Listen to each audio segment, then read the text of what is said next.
Nous sommes d'origine rbati. En fait, on a les origines de Fès, lointaines.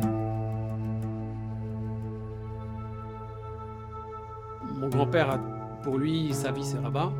Il a travaillé toute sa vie à Rabat.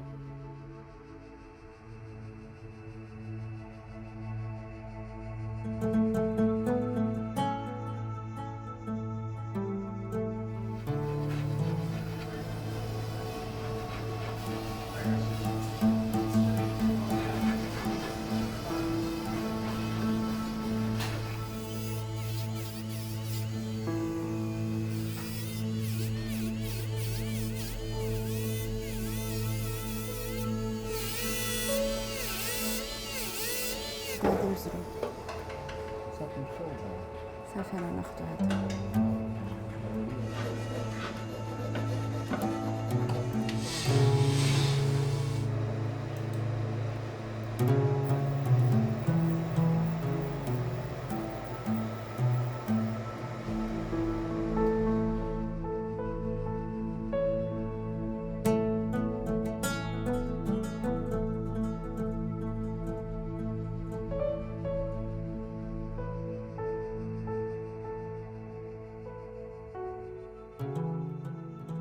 C'est en 57 j'ai démarré ici. Tu sais, c'est quand j'ai réussi à avoir le magasin, l'atelier, la vente directe aux clients. Et on a sorti toute la bijouterie. J'avais mon atelier, moi à l'atelier, et ma femme, elle servait ici. Pendant 10 ans, il avait son frère qui s'occupait du magasin. J'ai travaillé dans l'enseignement pendant 5 ans. Et quand je me suis mariée, j'étais obligée de m'occuper de mes enfants et puis de l'affaire de mon mari. Elle était aussi bien que moi, dans le travail et dans la clientèle. C'est elle qui gérait tout ça parce que moi, j'étais jamais ici. Moi, j'étais à l'atelier. Dans mon enfance, mes parents ne connaissaient que le travail. Ils n'avaient pas autre chose dans la tête que le travail. Donc les vacances, j'ai passé à l'atelier avec les ouvriers, m'asseoir à l'établi, essayer de polir, essayer de faire ça, faire ça. On a débuté très difficilement, mais on était jeunes. On n'a pas souffert, on était heureux quand même. Ma grand-mère, la plage, elle ne connaît pas. C'était le travail. Et elle m'asseyait à côté d'elle dans la boutique. Et j'entendais parler avec les clientes et tout ça. Ça je pouvais pas. Je pouvais rester assis des heures. Les clientes étaient très contentes. Et elles revenaient souvent. Les souvenirs, c'est qu'on a travaillé, on a forcé. La notion de travail et de sérieux et d'honnêteté, c'est quelque chose qui est omniprésent. On est très simple, on est honnête surtout. On est des gens sérieux. Oui. Et ça date de mon beau-père qui il était la mine des bijoutiers à la Médina. C'était le chef. Voilà. Quand ils avaient des histoires, n'importe quoi, ils allaient chez la mine. C'est lui qui les partageait. Un grand monsieur. Un homme très correct, mon beau-père. Magnifique.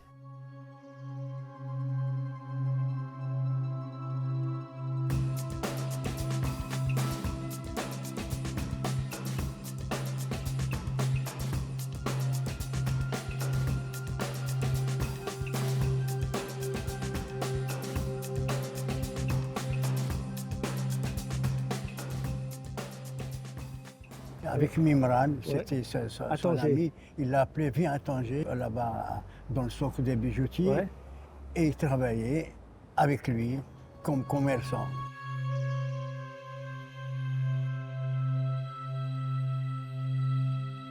Et après, il s'est fatigué de Tanger, il est descendu au Rabat. Il a pris un magasin à la Médina, et il a commencé à travailler tout seul à la Médina. C'était pas un ouvrier d'établi. Ouais. Et comme son frère Salomon était un ouvrier d'établi, Oui. il a pris l'idée, viens là-bas, On tu va vas faire travailler, c'est mieux, il y a de la place, avec le palais, avec tout ça, on a du travail. Il est venu, il s'est installé, ils se sont associés.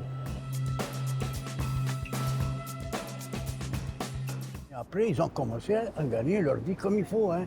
Mon arrière-grand-père, Isaac, qui a commencé, était un bijoutier qui était connu sur la place, puisqu'il était même chef de sa corporation. Donc, il y avait vraiment une présence d'Azuelos de par sa personnalité. Je sais qu'il avait une personnalité assez forte. Les bijoutiers juifs, il les a réunis, il a dit on va faire un plateau en argent et une pelle, parce qu'on va avoir Sa Majesté Mohamed V qui va ouvrir une école. Ils ont fait cadeau à Sa Majesté et il a mis la première pierre. Il était assez charismatique de ce Oui, que vous oui, décrivez. oui.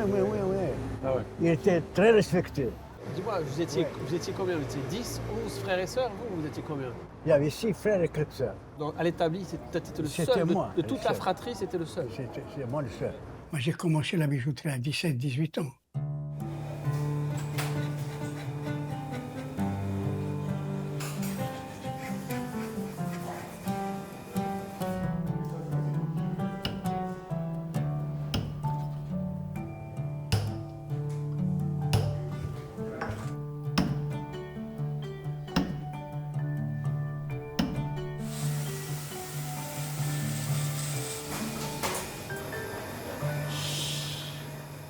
Ils m'ont appris ce qu'ils savaient faire. Parce qu'ils travaillaient dans la bijouterie marocaine.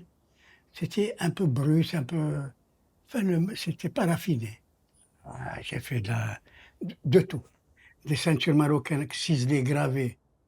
Tout ça, c'était du beldi. Joseph, il ne voulait pas faire le beldi comme son père. Mon père et tout ça. Je suis resté avec lui, mais ils avaient un esprit tout à fait différent. C'est pas pareil. C'est pas possible de continuer. Je voulais m'améliorer. Et moi, je voulais un travail plus raffiné. Je suis rentré dans des ateliers français qui étaient à Rabat. Et j'ai appris à travailler c'est un Européen, M. Mattei. J'ai travaillé pendant 4 ans chez lui. J'ai bien appris. C'était un as, c'était un bon ouvrier. Et après, j'ai dit, il faut que je me perfectionne. C'est là que je suis parti à Paris avec un ami qui m'a trouvé la place dans le 4 septembre, 10 le 4 septembre, et j'ai commencé à apprendre le métier là-bas avec des ouvriers français. En 1956, nous on a pris justement avec un chef pour faire le travail parfait, les ongles parfaits, tout était bien fait. Sinon, on ne te confie pas le travail. On habitait dans le 9e, à la rue Condorcet, à côté du lycée Condorcet. Plus haut, on avait les Moulins Rouges, Pigalle. À Paris, c'était difficile parce qu'il faisait son stage et j'avais deux bébés. Serge avait 2 ans et ma fille, elle avait 1 mois. On n'avait pas l'appartement moderne comme aujourd'hui. C'était magnifique, c'était beau surtout. J'étais au cœur de Paris. Dans le 4 septembre, avec l'opéra en face et tout ce machin-là, c'était magnifique. J'ai visité les bijouteries, je voyais ce qui se faisait, des ateliers. Dans le du Temple, il n'y avait que des bijoutiers et des ateliers. Mais le meilleur travail était sur l'opéra, des artistes qui faisaient tout à la main. Il n'y avait pas ni coulé ni rien en ce temps là-bas. Tout était manuel. Et vous me montiez une bague en joaillerie, tout à la main. C'était magnifique. Et j'ai dit ça, c'est ce que je veux arriver à faire. Travailler, avoir du beau, faire quelque chose de bien fait comme il faut. C'était bien, mais seulement c'est toujours ouvrier. Et moi, je voulais être seul. Je voulais monter mon affaire, descendre ici au Maroc et continuer le travail comme j'ai appris à Paris.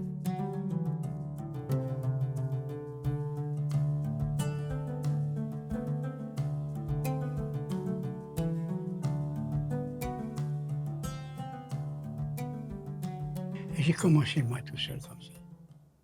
Et après, les ouvriers qui étaient avec moi, ils ont commencé à apprendre aussi. Et j'ai fait une équipe. Je faisais que des bijoux, des bagues, des broches, des pendentifs, des colliers, des boucles d'oreilles. Et ça marchait très bien. Parce que les Marocains, comme ils ont commencé à s'émanciper, ils sortaient de cette bijouterie marocaine, ils voulaient du moderne.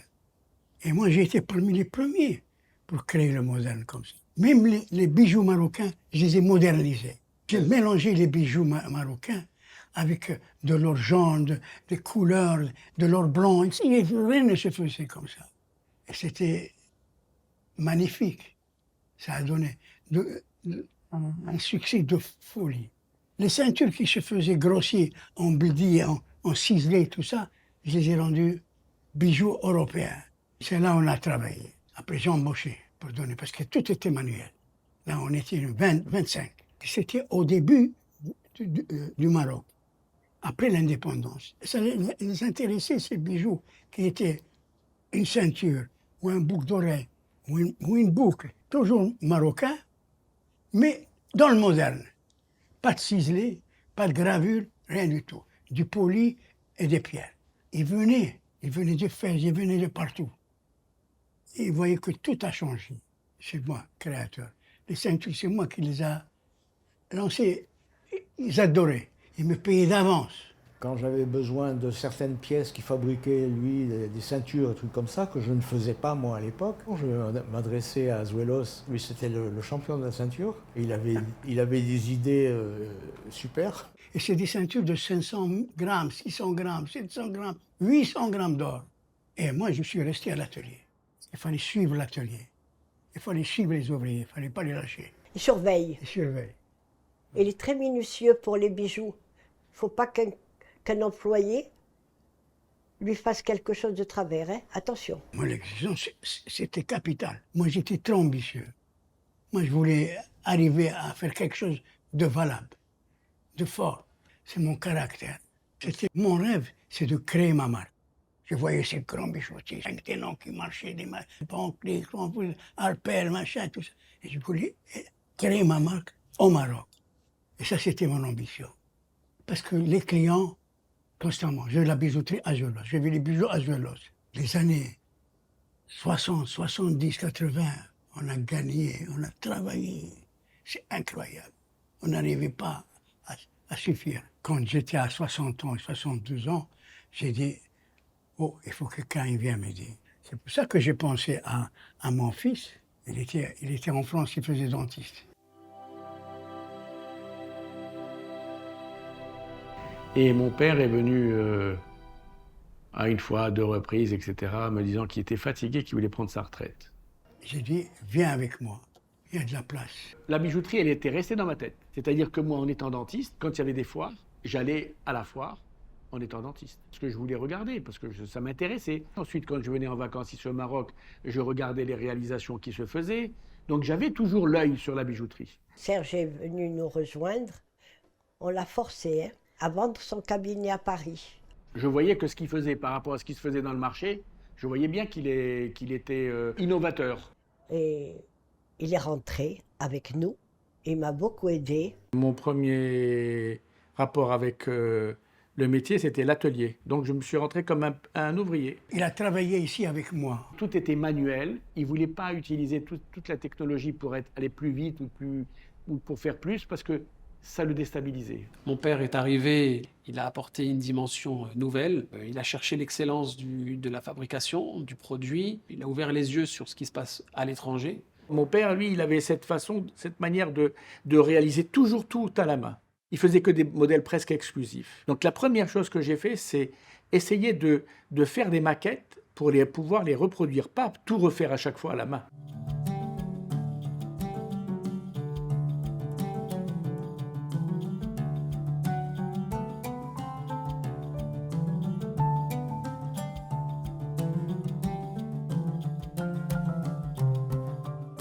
Tout de suite, j'ai senti qu'il fallait qu'on s'ouvre sur Casablanca. Casablanca, avant, dans les années 90, avec Rabat, le décalage était énorme. C'était un autre monde. Parce que le problème était simple.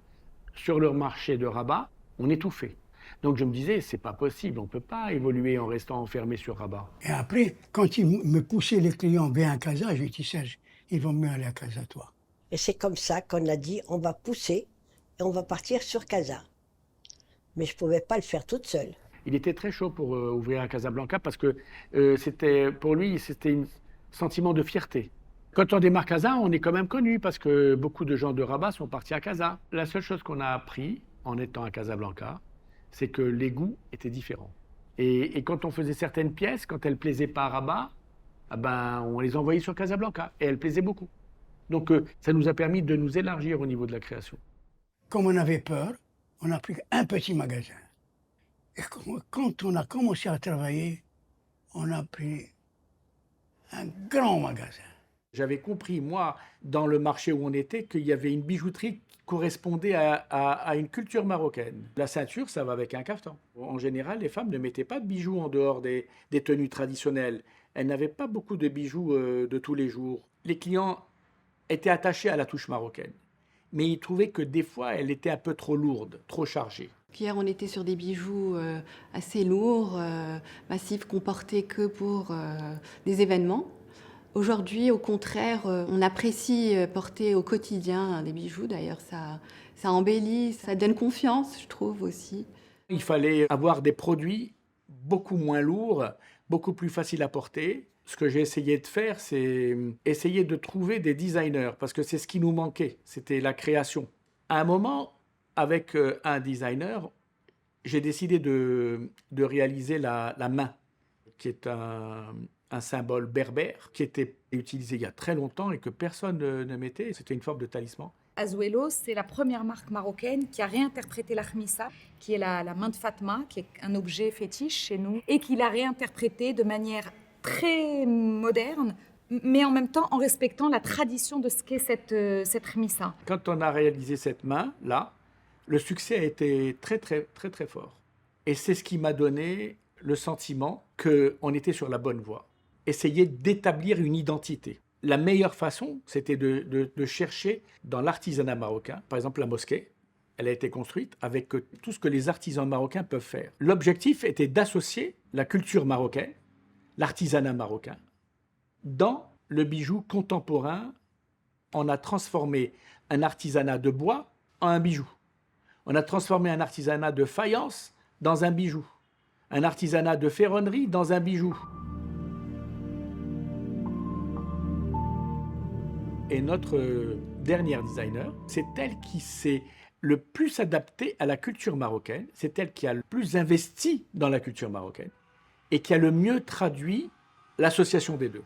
Io ho vissuto sempre in Corea e poi ho vissuto anche a Milano, proprio in centro del design. La difficoltà che ho trovato all'inizio era proprio capire la cultura marocchina. Quindi i primi tempi mi hanno aiutato moltissimo, portandomi anche ai luoghi più conosciuti, importanti in Marocco, a Marrakech, Casablanca, le moschee importanti, le Medina, o anche farmi vedere dove si creano i tessuti o kaftano. Così piano piano sono entrata nella cultura marocchina. Elle connaît très bien la culture marocaine, elle connaît très bien les bijoux marocains, les différentes formes de bijoux, parce que nous, on s'attache plutôt aux formes. Ci sono anche tanti patterns come musharabie o come gelisi, quel tile che si vede sul muro delle moschee. Era veramente affascinante, bellissimo. Per me era una scoperta molto importante, anche personalmente, per la mia capacità di creare.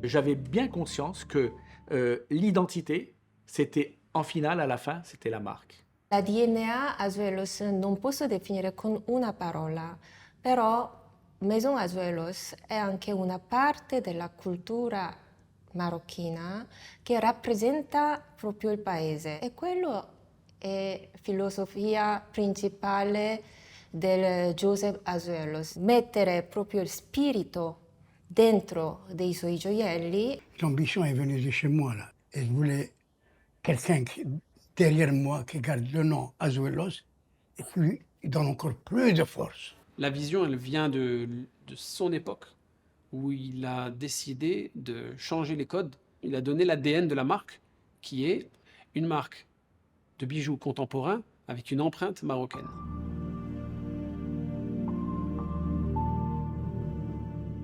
Noi rispettiamo la sua idea proprio principale e portiamo avanti modernizzando, adattando allo stile attuale di questo momento.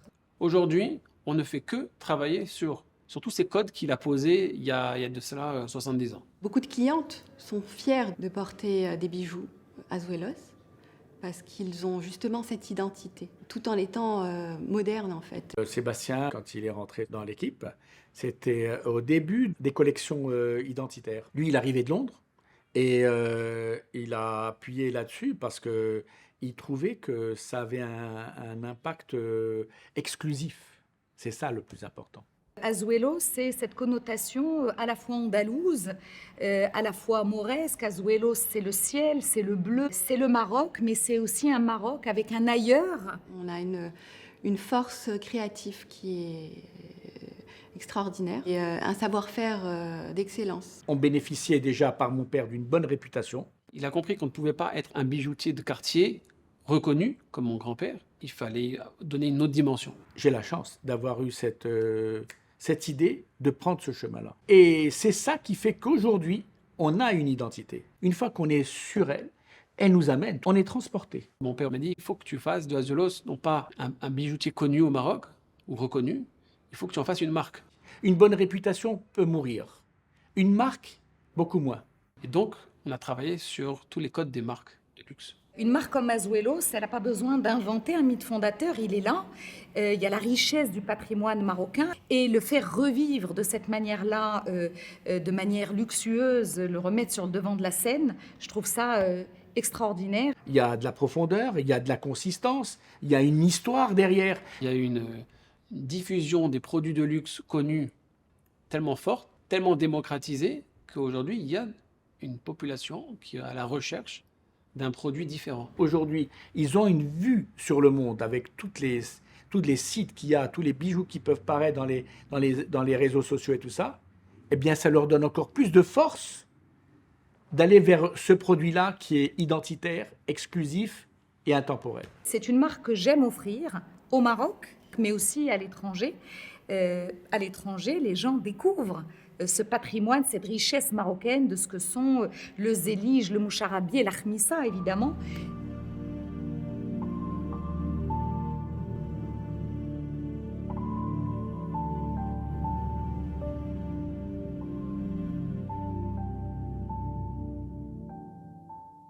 Comme les clients, ils parlaient que de mon nom, j'ai dit qu'il faut qu'il soit reconnu. Plus que ça, il était déjà connu. Un, il le disait à l'autre. Il ne faisait ni publicité ni rien. On n'était pas dans cette époque-là. Le discours avec Sébastien, c'était au niveau de l'image. On avait compris qu'il fallait développer le marketing, il fallait donner une image moderne, et je voulais absolument qu'on fasse un magazine. Je voulais que notre message soit bien compris et je voulais qu'on le fasse nous-mêmes. Et c'est ce que je lui ai dit. Il dit voilà, c'est ça notre travail pour demain, c'est donner une autre image de nous sur le marché. Moi, j'avais un besoin parce que c'était moi qui faisais les pubs, les photos sur le marché local, il y avait des moyens minimums. Donc j'avais commencé avec lui parce qu'il était à Londres.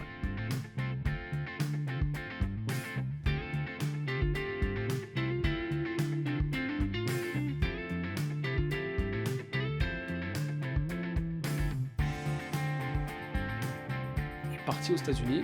J'ai trouvé un travail dans une banque américaine qui m'a ensuite ouvert la porte de Londres et j'ai un petit peu accompli mon rêve. Mon rêve que j'avais depuis très petit, parce que depuis très longtemps, je voulais faire de la finance. J'étais à Londres, j'étais à New York, j'ai perdu le lien.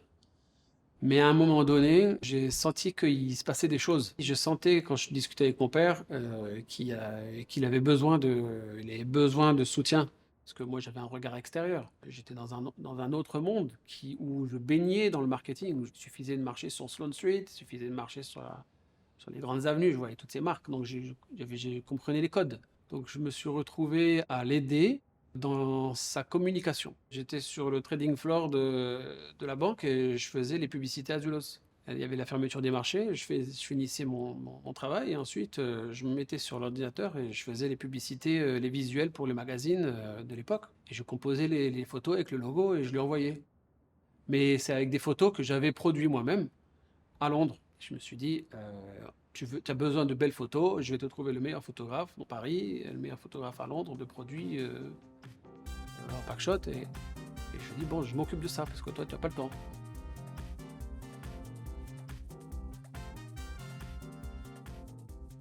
À un moment donné, c'est comme un hameçon, quoi.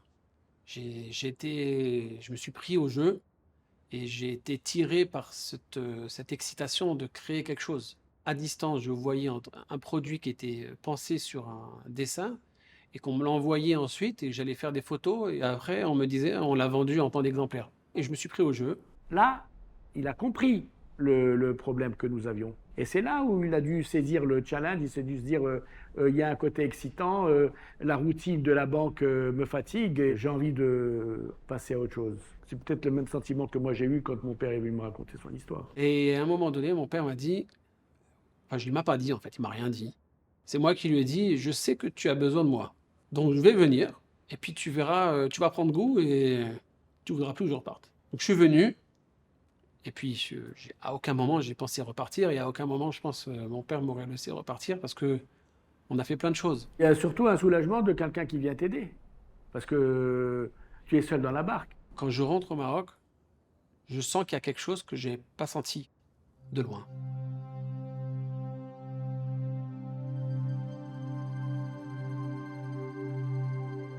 Je me dis, mais en fait, mais c'est mon grand-père qui a créé quelque chose et lui-même a hérité quelque chose de son père. Et mon père en train de travailler cette transmission. Et moi, j'ai quelque chose je fais partie de la chaîne, c'est sûr. Donc il y a quelque chose de très puissant qui pousse au retour et qui donne envie de rejoindre cette aventure familiale. J'ai amené mon fils, son fils aussi. Il était à la banque, on l'a fait venir. Et finalement, chacun s'est retrouvé par la force des choses ou parce qu'il y a cette puissance, encore une fois, de l'histoire familiale, qui est très très forte. Hein. Je pense qu'il les dépasse même. Quand je suis arrivé, c'était très intuitif. On ne communiquait pas vraiment sur tout. C'est moi qui ai fait un travail de recherche sur l'histoire. C'est moi qui ai interrogé mon grand-père. Je l'ai tiré les verres du nez. Ça a mis des heures, des jours, des semaines. Il voulait que je l'amène en vacances, donc je l'ai amené au Brésil une fois. Et on avait visité tous ces fournisseurs de pierres précieuses. Et c'est comme ça qu'on avait créé une des premières collections basées sur des pierres précieuses de couleur. On avait donné le nom de la plage de Ipanema. Il y avait cet échange. J'avais 26, 27 ans. Et lui, forcément, il a 47 ans de plus que moi, donc pas beaucoup. Au final, on a travaillé ensemble, on a créé ce projet ensemble. Donc il n'y a pas de barrière petit-fils, grand-père avec mon père.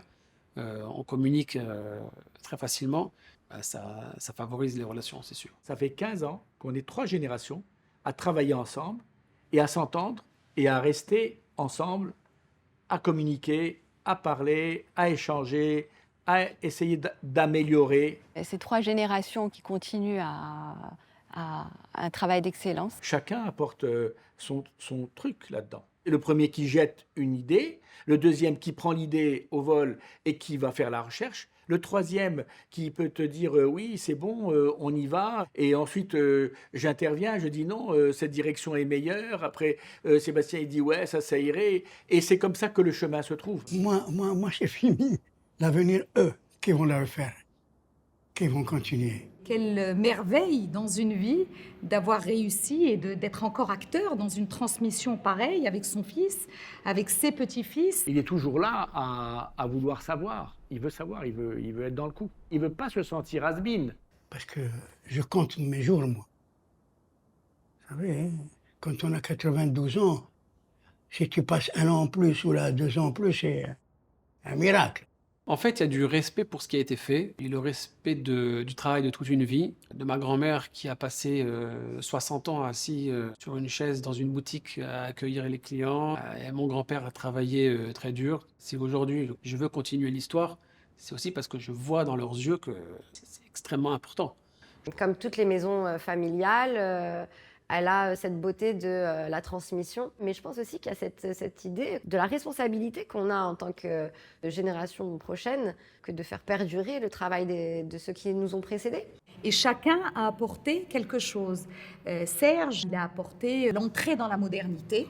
Et Sébastien a ramené en plus le côté glamour. Seb, lui, c'est un vent de jeunesse et de fraîcheur. Je pense que c'est un maillon indispensable à la chaîne. On est arrivé à se rendre compte que voilà, il y avait une histoire et que cette histoire, il fallait l'écrire. Donc j'ai mis en place plein de choses. J'ai mis en place un site internet, j'ai mis en place des magazines, j'ai mis en place un parcours d'histoire qu'on a mis noir sur blanc. On a essayé de faire des recherches parce que tous les codes d'une marque étaient présents et qu'il fallait les poser. Sébastien, il a cette vision globale de faire de cette saga familiale, cette maison familiale, une véritable marque.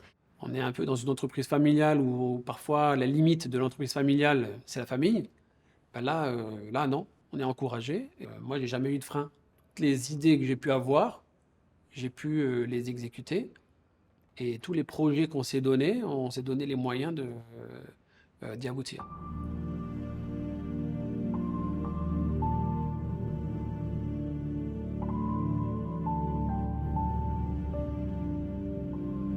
En 2004-2005, Rolex a cherché un distributeur. Nous, on était un bijoutier installé avec une clientèle, des points de vente, et c'est ce qu'ils recherchaient en fait. Notre façon de travailler correspond aussi à leur façon de travailler, nous avons la même vision. Donc tout naturellement, le partenariat a été conclu. Donc, ça fait aujourd'hui 17 ans. C'est un partenariat exigeant parce que c'est une marque exigeante. Cette exigence-là nous a hissés vers le haut et nous a aussi influencé dans notre façon de travailler pour nous-mêmes. Avoir la responsabilité de la distribution exclusive d'une marque comme Rolex, ça vous offre une aura de désirabilité immense, mais également, ça vous donne accès à des techniques de marketing extrêmement rompues. Ça nous a ouvert les yeux sur ce qui se fait à l'étranger, sur des nouvelles tendances. En tout cas, ce sont une façon de travailler qui nous a énormément influencé dans la gestion de notre marque.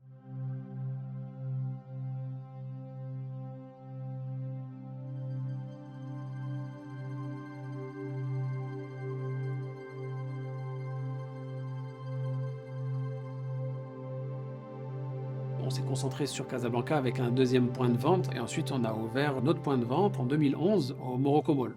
Toutes les grandes marques de luxe aujourd'hui qui sont présentes au Maroc sont présentes dans le centre commercial du Morocco Mall à Casablanca. On est mitoyen de toutes ces marques qui sont représentées. Donc ça fait partie du développement du réseau de distribution.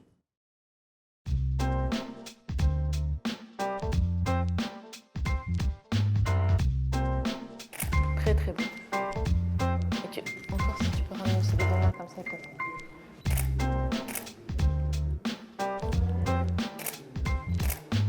Super. Ouais, super, vas-y. C'est très beau ça. Tourne un peu vers moi. Quand je parle de Azuelos, je sens quand même une certaine complicité. Pourquoi? Parce que je sens cette passion. En tant qu'artiste, en tant que chanteuse, la passion est quelque chose de très important. C'est ce que je décèle à travers Azuelos. Je ressens en tant que femme que la maison Azuelos cherche toujours à garder cette authenticité tout en apportant un peu de modernité. La société marocaine, elle est demandeuse de nouveautés. Elle est demandeuse de produits identitaires. Pourquoi? Parce que uniques. Quand on voit les créations de cette maison, on peut sentir la beauté qui réside dans notre patrimoine culturel à travers les motifs, à travers les modèles.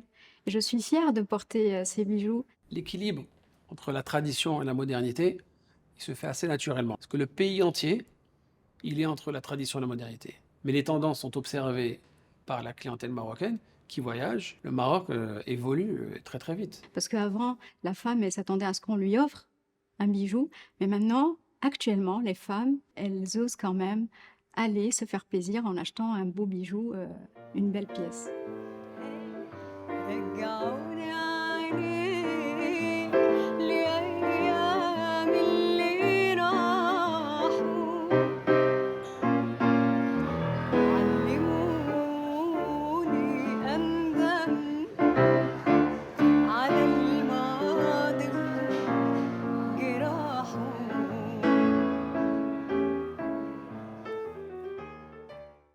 La joaillerie fait partie de mon personnage sur scène.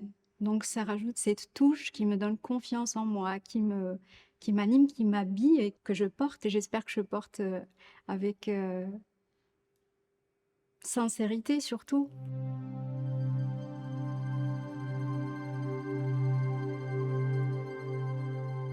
L'idéal de l'avenir, ça serait bien évidemment un développement plus extensif. Il y a une communauté marocaine à l'étranger qui est très demandeuse de produits marocains. Et nous, on n'est que le rappel de leur origine et de leur tradition et de leur culture. Les Marocains qui habitent à l'étranger, à Los Angeles, New York, Londres et tout ça, ce sont nos meilleurs clients.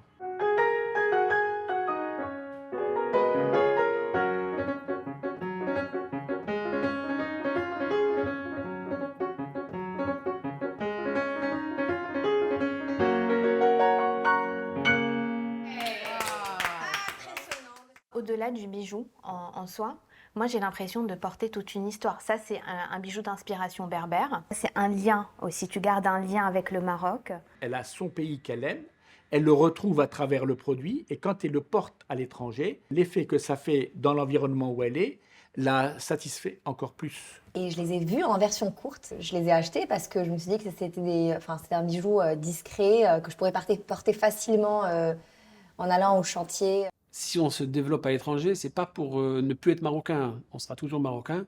Et je sais que le Maroc plaît à l'étranger et pas seulement à des Marocains. Ça, Sarah, c'est la page Instagram de la marque Azuelos. C'est joli comme ça, la superposition de colliers, j'aime bien. Ouais, super beau. Aujourd'hui, avec les réseaux sociaux, tout peut aller de l'avant sans sortir. On peut voir déjà cette direction-là. Je vois mes copines, elles suivent sur Instagram toutes les dernières tendances, les personnes les plus influentes. Le rôle sur les réseaux sociaux est très important pour justement garder ce lien avec cette clientèle.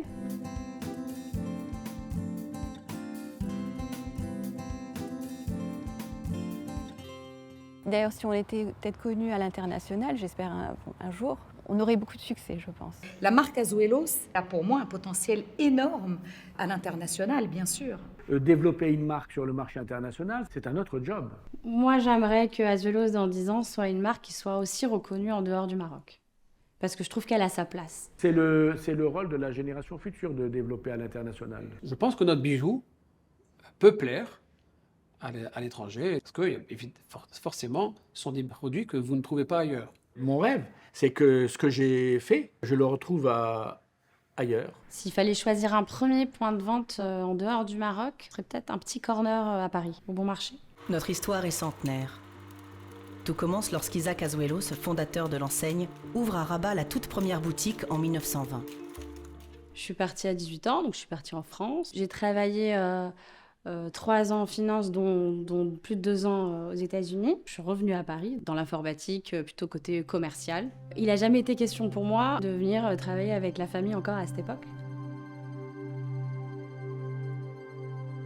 Il y a eu les 100 ans d'Azuelos en 2020. J'ai vu le film des 100 ans. Et je sais pas, ça m'a fait clic en fait. C'est une vraie lignée familiale masculine depuis mon arrière-grand-père.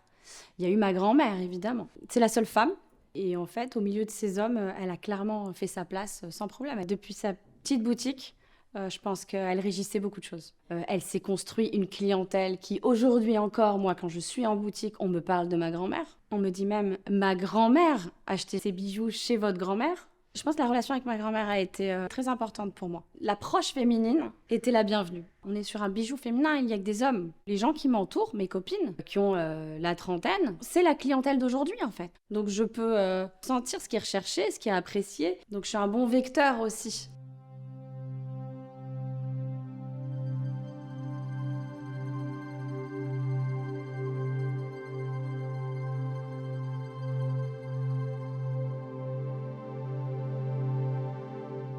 Et surtout, c'est ce qui m'a motivée aussi à venir. Ça peut pas s'arrêter. Ça peut pas s'arrêter, ce serait trop triste que cette marque s'arrête là. Il y aura une continuité, ça c'est évident. Il y a des enfants qui grandissent. Enfin, je suis parmi les plus jeunes de la 4e génération. Mais je suis maman de la 5e génération aussi. D'ailleurs, mon fils s'appelle Isaac, qui est le nom de mon arrière-grand-père qui a fondé la marque. C'est un signe. Si on continue l'aventure avec le même rythme, il n'y a pas de raison que ça s'arrête.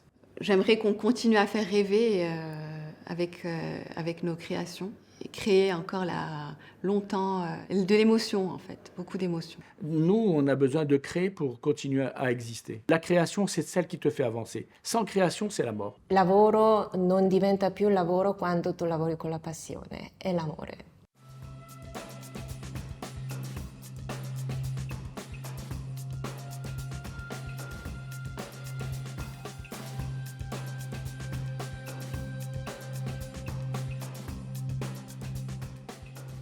92 ans, toujours en train de secouer les ouvriers. secouer les ouvriers.